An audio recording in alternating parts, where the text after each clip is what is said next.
자, 학습장의 문제 한번 보도록 하겠습니다. 21 초등 B 2번 문제.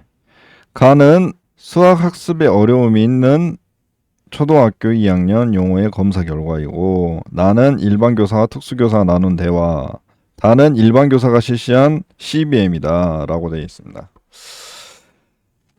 학습장에는 초등에서는 나오기가 한정적입니다. 한정적. 뭐 읽기 학습장에도 읽기 과정적 접근은 국어 파트에, 그다음에 쓰기 과정적 접근은 또 국어 강론에서, 수학은 덧셈, 뺄셈, 나눗셈, 곱셈 등은 수학 강론에서 이렇게 나타나기 때문에 문제가 굉장히 한정적이에요. 그래서 주로 나오는 곳은 판별입니다. 판별. 초등 교육 과정에 나오지 않는 부분이 학습장에서는 나온다고 생각하면 돼요. 그래서 양이 굉장히 적습니다. 중등 문제까지 기출 분석을 하다 보면 굉장히 양이 많다고 느끼거든요. 초등은 굉장히 한정적입니다. 학습장에는.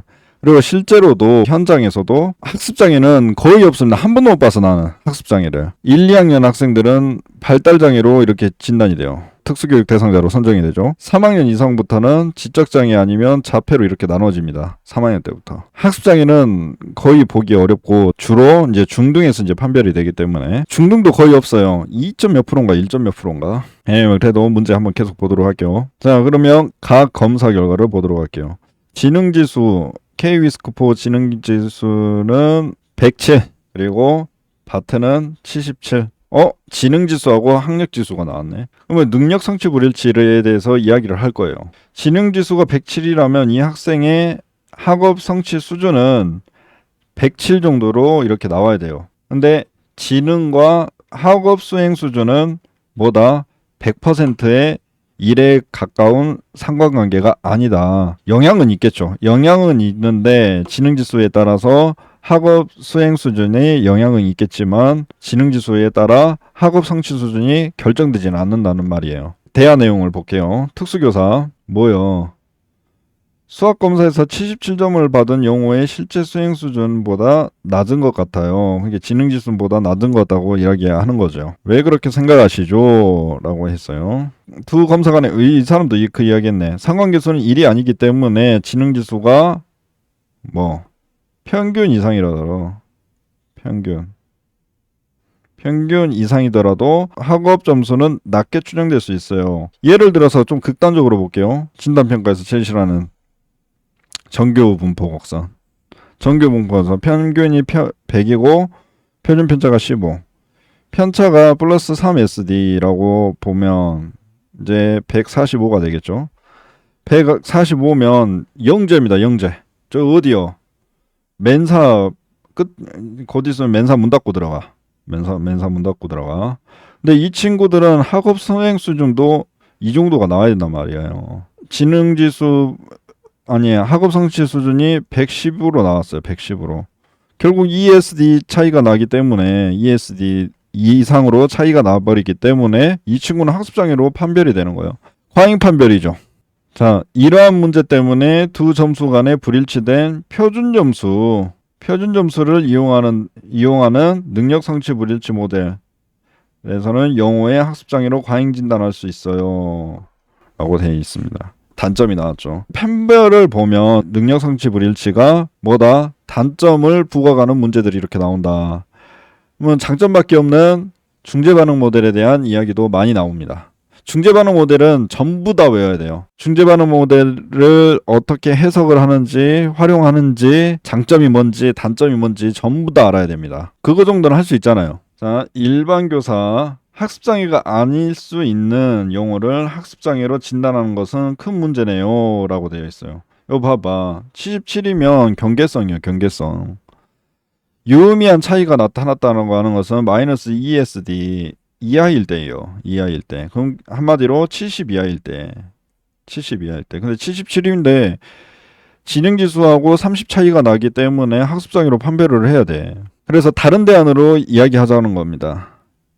일반 교사 다른 대안은 없을까요? 다단계 중재 반응 모델이 대안이 될 수 있어요. 이 모형에서는 교육과정 중심 측정을 사용하여 학생의 반응을 지속적으로 점검해요.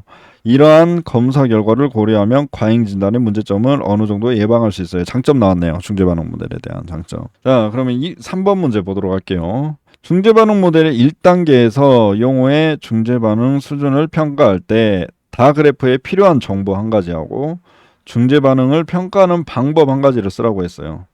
자, 그럼 필요한 정보가 뭡니까? 이거 뭐가 빠진 것 같죠? 비교를 할 수 있는 대상이 필요하잖아요. 대상.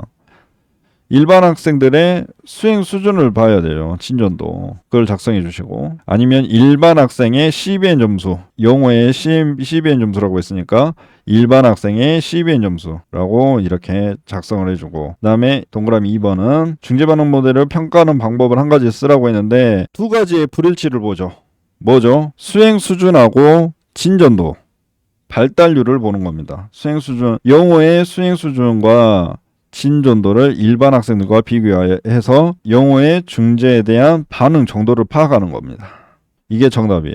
어렵습니까? 초등 이렇게 쉽게 나옵니다. 그리고 나오는 곳은 한정되어 있다. 전부 다 공부하지 말란 말입니다. 그러면 중재 반응 모델이 중요하기 때문에 제가 표를 하나 가져왔어요. 여기 한번 보도록 하겠습니다. 자, 중재 반응 모델.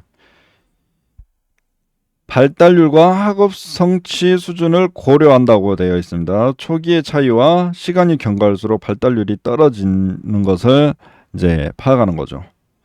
거기 이제 초기의 차이가 있고 경과할수록 발달률이 떨어지게 된다면 학습 장애로 진단할 수 있다는 겁니다. 그리고 여기서는 다단계 중재 반응 모형이 나왔죠. 다단계라고 하니까 뭔가 잘못된 것 같네요. 경찰서 가야 될 것 같은 느낌이지만 헛소리 했습니다. 3단계 중재 반응 모델이라고 또 다른 이름으로 있죠. 거기서 1단계는 일반 교육을 실시해서 위험군을 파악합니다. 학습장애 위험군. 2단계 교육에서는 학습장애 위험군 학생으로 선별된 학생을 대상으로 실시하는 지원교수를 합니다. 지원교수. 여기는 이제 20%. 일반 교육은 전체. 3단계 교육은 약 5%로 이렇게 이제 진단하는데 이미 3단계가 오게 되면 학습장애로 판별이 되는 거예요.